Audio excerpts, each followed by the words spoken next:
qui va le faire. Regardez le contre maintenant avec de nouveau Saifi, le centre, il est bon. Et un dégagement là. Petit Luèche.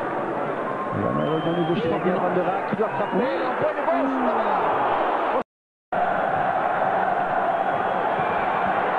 Aribi. C'est bonne vers Saifi, oui, il peut donner derrière lui. Et il a centré. Hadou, la reprise. Essayé devant Tourenbo. C'est un peu immédiat. Mais avec Soupard. Ah oui, il était bon ce centre. Même si au départ on croyait son contrôle, son dribble était réussi. C'est un bon ballon pour Zendermans. Voilà, c'est le genre de phase, comme je dis depuis le début du match. On devrait.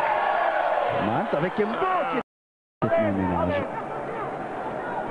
Van der Raak. Vermant.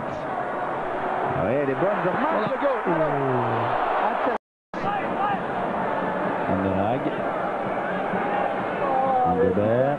Van der Heyden, il a une bonne frappe à distance, il faut tenter sa chance. Oui, il a frappé, le ballon est dévié. Oui, déviation, ça arrête. Ah, c'est dommage. J'ai vu la dernière fois contre la Norvège, contre la Slovaquie, vous m'aviez dit oui, nous sommes en fin de championnat, là, les joueurs doivent se reposer, doivent faire attention. Ici, ils ont tout approuvé et ils ne montrent rien. Exactement, je me souviens vous avoir dit lors du match contre la Norvège et de la Slovaquie que c'était un match qui venait à un mauvais moment parce que le championnat n'était pas terminé, les joueurs n'étaient pas encore avec leurs idées dans l'équipe nationale. Aujourd'hui, c'est vraiment c'est le début du sérieux. Et comme vous dites, il y a encore des joueurs qui ne sont pas certains de leur participation, qui doivent vraiment se montrer. Contre la Norvège, il y avait aussi l'excuse du terrain. Cette fois-ci, j'en vois très peu. J'espère simplement qu'on verra une meilleure seconde mi-temps que ce qu'on a vu jusqu'ici. Oui, elle ne peut être que meilleure. On va bientôt voir quelques phases. Il y en a eu vraiment eu 2-3, quelques problèmes de pénalty aussi. Ça dit comment expliquer cela aussi, Guiteis, que les joueurs qui doivent prouver leur place ne le font pas. Est-ce que vous êtes mal placé pour le dire, bien sûr, manque de talent, manque de ci, manque de là. On peut trouver toutes les excuses possibles, mais la Coupe du Monde, c'est bientôt. Certainement, il faut être prêt maintenant. Il y a un match à Paris samedi, donc là également, il faudra montrer autre chose que ce qu'on montre aujourd'hui pour pouvoir rivaliser d'une façon noble.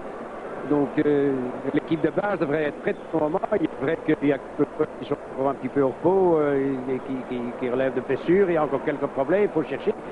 Et non, pour les tout autant pour aujourd'hui, il faut être prêt pour ça. Puis certainement, après ça, il n'y a certainement plus d'excuses possibles.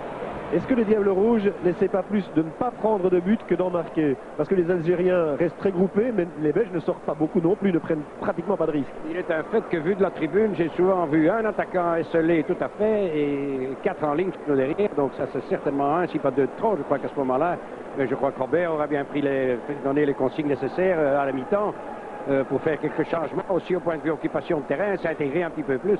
Parce que jouer à 4 contre 1, ça n'a aucun sens. Maintenant, on voit ici, c'est vrai que les occasions les plus nettes ont été aussi pour les Algériens, sur phase arrêtée notamment. On sait que ce sont de redoutables manières de ballon. Cela dit, Guiteis, il y a aussi des joueurs qui ne sont pas à leur niveau. Mais oui, mais quand on part à une Coupe du Monde, les joueurs doivent être à leur niveau. Enfin, je sais bien qu'on est pour le moment encore 23-24. La sélection définitive n'est pas faite. Je crois que Robert avait l'intention, après aujourd'hui, de faire sa sélection définitive, de voir qui va accompagner au Japon, oui ou non. Donc, faisons-leur encore crédit jusque samedi, quand même, certainement.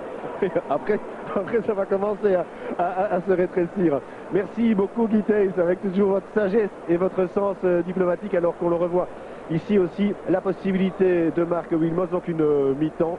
Et Guiteis me l'avouait hors micro, qu'il ne s'était pas vraiment amusé. Eh bien, on peut dire qu'il n'a pas été le seul, bien sûr. Donc voilà, une petite occasion ici pour les Diables Rouges. On va marquer une petite pause dans quelques secondes, une petite pause de publicité pour parler ensuite. Et là, Michel, je vous le laisse. Le Diable d'or de cette première mi-temps, je suis content que ce soit vous, Étienne, qui vous en occupiez. Voilà, à tout de suite.